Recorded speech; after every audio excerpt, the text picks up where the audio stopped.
English बोलना इतना भी ज़्यादा मुश्किल नहीं है, इतना भी हार्ड नहीं है जितना इसको हवा बना के रखा है। ये सारी फालतू की अफवाहें हैं, इन सब में कुछ नहीं रखा। इंग्लिश बोलना बहुत ज़्यादा ईजी है। अगर मैं आज की डेट में बोलूँ तो सबसे ईजीएस्ट लैंग्वेज अगर कोई है जो आप सीख सकते हो तो वो इंग्लिश ही है। सबसे पहले नंबर पे आपको बचना है ट्रांसलेशन से। हम जब भी इंग्लिश बोलने की कोशिश करते हैं तो हम कैसे बोलते हैं, हम पहले अपनी रीजनल लैंग्वेज में, जो भी हमारी लैंग्वेज है, हम उसमें सोचते हैं, फिर उसके बाद में उसको ट्रांसलेट करते हैं इंग्लिश में, फिर हम इंग्लिश में बोलते हैं। तो इसी वजह से हमें बहुत ज़्यादा लेट हो जाता है और हम फिर डरने लगते हैं कि यार हमसे तो इंग्लिश बोली नहीं जाती। इसका एकदम सिंपल सा स्टेप ये है, आप डायरेक्ट इंग्लिश में सोचिए। बहुत बड़े लेवल की तो आप स्टार्टिंग में नहीं कर सकते और कोई भी नहीं कर सकता। हमेशा स्टार्टिंग ग्राउंड से ही होती है, जीरो से होती है। आप पहला वर्ड तो सोच सकते हो ना, जैसे ये मोबाइल, दिस मोबाइल, बिल्कुल सिंपल है। फिर इसके बाद में I am watching this video, we are watching this video, I am watching movie. ये सिंपल से स्टेप आपको सिर्फ फॉलो करनी है। आपके अराउंड में जितनी भी चीज़ें हैं आप उनको डायरेक्ट इंग्लिश में सोचिए और इंग्लिश में बोलिए।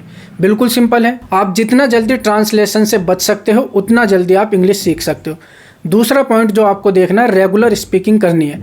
आपको रेगुलर इंग्लिश में बोलना है। आप भूल जाओ आप सही बोल रहे हो गलत बोल रहे हो, किसी भी तरह की आप इंग्लिश बोल रहे हो ना, आपको सिर्फ इंग्लिश वर्ड्स बोलने हैं। आपको सेंटेंस नहीं बनाने आते मत बनाओ, सिर्फ इंग्लिश के वर्ड्स यूज़ करो। आप क्या मिस्टेक करो सारी चीज़ें भूल जाओ, अकेले में बोलो, बिल्कुल सिंपल है। तीसरे नंबर पे आपको हमेशा नए वर्ड्स रेगुलर सीखते रहना है।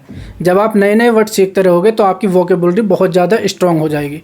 जैसे जैसे आपकी वोकेबुलरी स्ट्रॉन्ग होगी आप खुद से इंग्लिश बोलने लग जाओगे। यही 3 स्टेप आपको फॉलो करने हैं। पहला, आपको ट्रांसलेशन से बचना है, डायरेक्ट इंग्लिश में सोचो और डायरेक्ट इंग्लिश में बोलो।